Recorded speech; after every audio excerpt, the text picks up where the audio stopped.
It is the glory of God to conceal a matter. To search it out is the glory of kings. This is the Message to Kings podcast.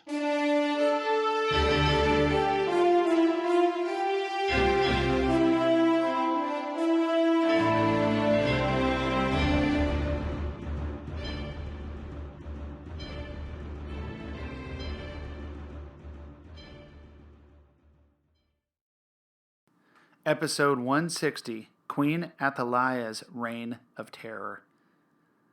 All was well with Athaliah in 841 BC. Jehoshaphat and his sons were dead. Her husband had reigned, and she was queen for years.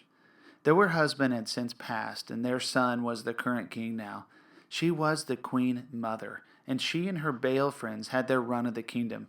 Further, though she had lost her father due to battle, she still had her mother, who currently had the same role as the queen mother in Israel.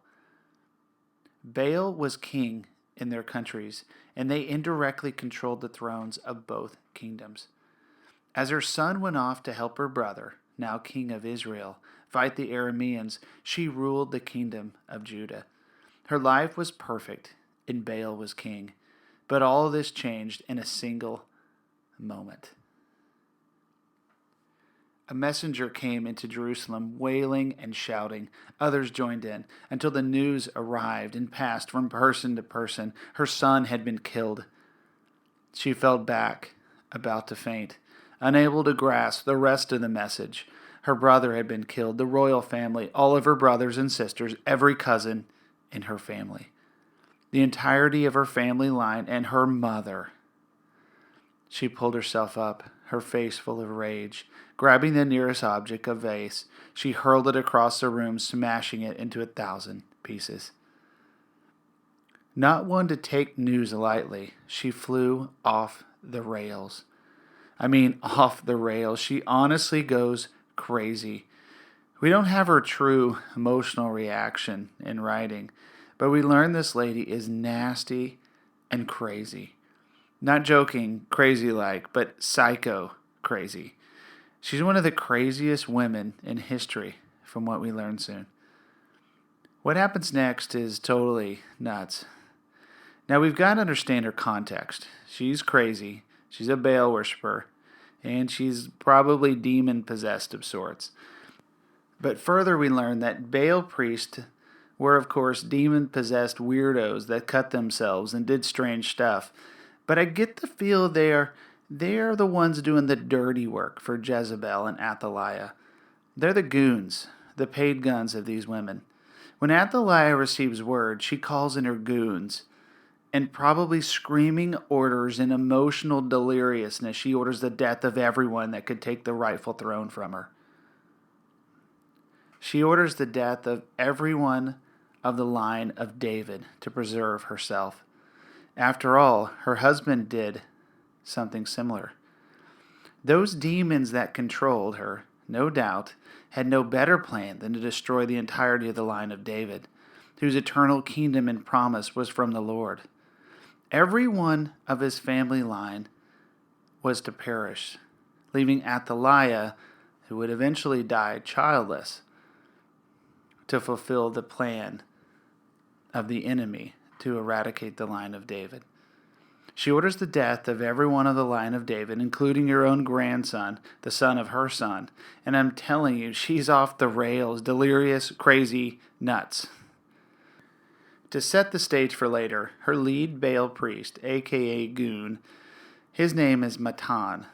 He's probably the head henchman behind the slaughter of children, brothers, sisters, cousins, and grandchildren, and who knows how far they went. Did they go to cousins, second cousins, third cousins? I don't know. Athaliah had in mind to kill off everyone so that no one could claim the throne from her. She orders the death of her grandson. And one could potentially imagine the sister of the deceased king catching wind of it and running to the nursery and hiding away her nephew. This sister's name was Jehosheba, and the boy's name was Joash, and he was only 1 year old when he was whisked away into hiding away from Athaliah's murderous hands. As her reign of terror advances,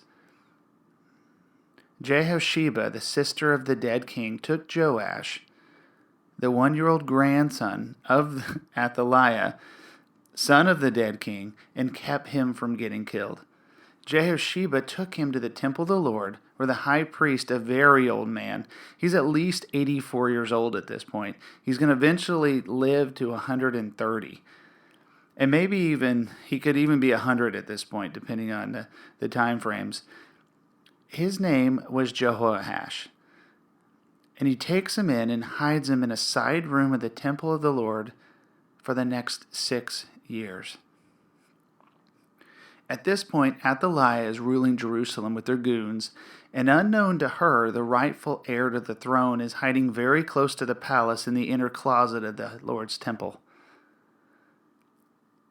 Okay, so we leave Jerusalem here because Jehu ends up at war quickly with Hazael of Aram, and we get another historical introduction to the Assyrians, and we arrive at the Black Obelisk of archaeological fame in the next episode. In the meantime, Athaliah rules the entire kingdom of Judah with an iron fist, and her Baal freaks and goons killing off anyone of the line of David, while her grandson is hiding away in the temple of the Lord in the storage rooms, covered by an innocent, very old high priest. We find out later those Baal goons actually loot the temple of God, taking away its treasures and periodically showing up to bully the priest. Gotta imagine intense scenes where a priest is holding the mouth of a 1 or 2 or 3-year-old boy to prevent his discovery during these raids. A strange, secret life and upbringing this Joash has, being raised in the Lord's closet in the temple by a very old great-great-grandfather.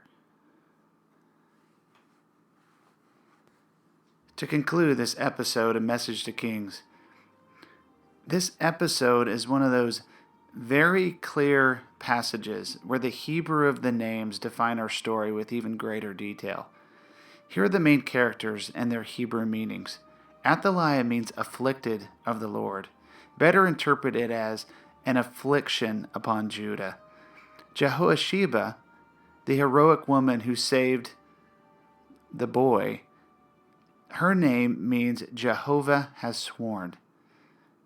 Joash, the baby, means given by the Lord.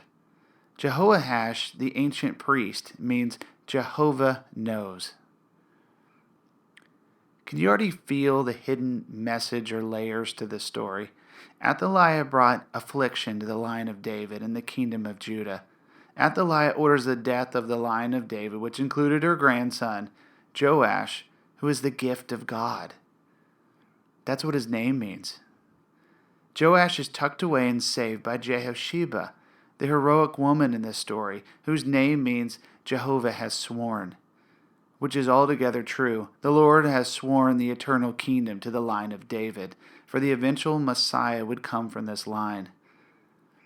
Check out the genealogies on this one just for fun. Jehoash, who takes on the role of protector and guardian of the child, prays day and night for his protection and safety and redemption of the kingdom, and the Lord hears his prayers, for his name means Jehovah knows. As the boy is raised in storehouse of the Lord, or house of God like a Samuel, Athaliah has no idea what is in store for her. What amazes me about these names is the precision of them and the purpose of their names and how they personify the character and what they are. Joash is a gift. Jehosheba, who potentially gave her life for his protection, was the fulfillment of God's promise. And Jehoash was such a man of God and such a man of prayer. The Lord knew the affliction of the people and heard their cries, and into his hands he gave over the raising of the redemption of the people. Here's an interesting personal application to this story. Are you afflicted by anything? Do you suffer from an Athaliah of any form? A recurring controlling sin, an addiction, or very hurtful relationship, abuse, past hurts, whatever, you name it here. Now, regardless of your affliction, remember you are a Joash, a gift of God. God created you, and you are marvelously and wonderfully made. You're a gift of God, and within you, what God put inside of you and how He made you and the true reflection of who you are and God's purposes is incredible. And what promises has God given you? Or better yet, what promises in the Bible are for you? What has God spoken over your life? This is your destiny, the gift of God that you are, and the promises He has given you. And despite your affliction, the Lord has heard your cries, and He, Jehoash, knows your fears, concerns, and struggles, and He hears you. The Lord knows what you are going through. He hears your prayers and understands your plight. Whether you receive your miracle right now or 7 years from now, the Lord knows and understands and has a greater promise for you. The Lord redeems. It is who He is. Victory will come to the faithful, and the Lord always has a lot in store for those who love Him.